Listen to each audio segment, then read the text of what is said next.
Hi Reina, Asa here. Sorry it's been a while since I've been able to respond to you. But about your video of living abroad, I just wanted to make my own comments back to you and respond to the kind of things you said. When I was, I guess in my early 20s, 21, 22, I really wanted to live abroad. Living here in Hawaii, everybody comes here to Hawaii to vacation, but for a person who lives here, where do I go? So I started getting interested in going to Asia, and I went there to Japan, and I really fell in love with Japan. At the time, everything seemed new and interesting, and I really wanted to see more of it. And so I arranged to go back there and live for a little while in central Japan, Gifuken. And I really enjoyed that first time of living there, living with a host family.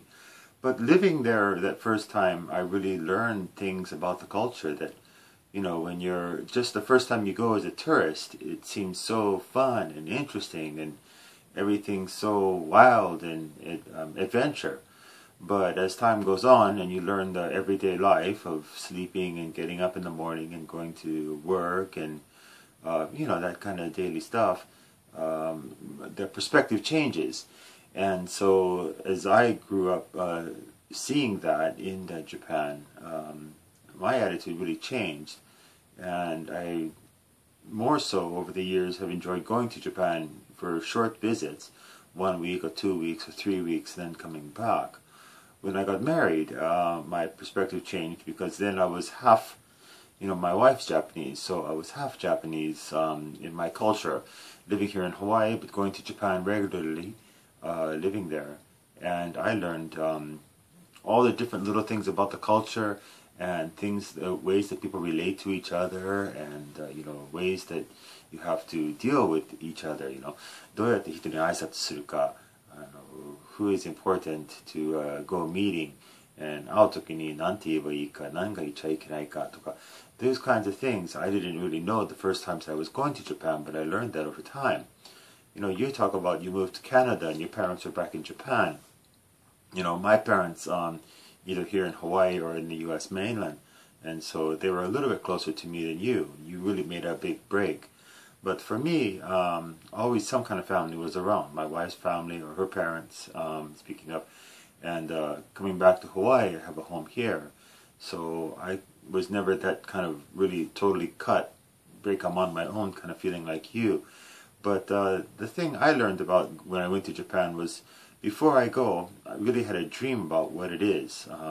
日本に行く前にすごく夢があって、日本はこう、日本はこうとか、本当に行くときに、ちょっと違うなと、本当に毎日大変な生活とか、getting up in the morning, 混んでる電車乗ったりとか、寒くても暑くても、you have to go to work and just deal with life, whatever とか、簡単に call in sick とか、今日は違うことしたいなとか、you can't think that way. You really have to work hard in Japan, living there. And so that dream はちょっと把握された。what I thought was Japan and what is Japan は、バルーンがあってパンクして、the reality really changed my views. Nowadays I go to Japan regularly and visit for a few weeks and then come back to here. And I'm considering moving to Japan maybe in the future, or getting the visa so I could live there if I wanted to with my wife, and we could live either here in Hawaii or there in Japan. And so for that reason I can go back and forth. I'm not committed to either side. Perhaps you're committed to living in Canada now with your husband and child. But for me, living on both sides, freely going back and forth is a goal that I'd like to live on. Not really living abroad totally, but being freely 自由にそこの方に行きたいと思ったら自由に日本にいて何ヶ月とか1年間生活してそれでまたハワイに戻っとif I want to come back to Hawaii 戻ってもいいしI have that freedom to be able to go back and forth. So that's my thoughts about what you said. I'm kind of rambling on, so I apologize about that. Anyhow, thanks for making the video and for sharing your thoughts. I hope to hear and see you more in the future. じゃあね。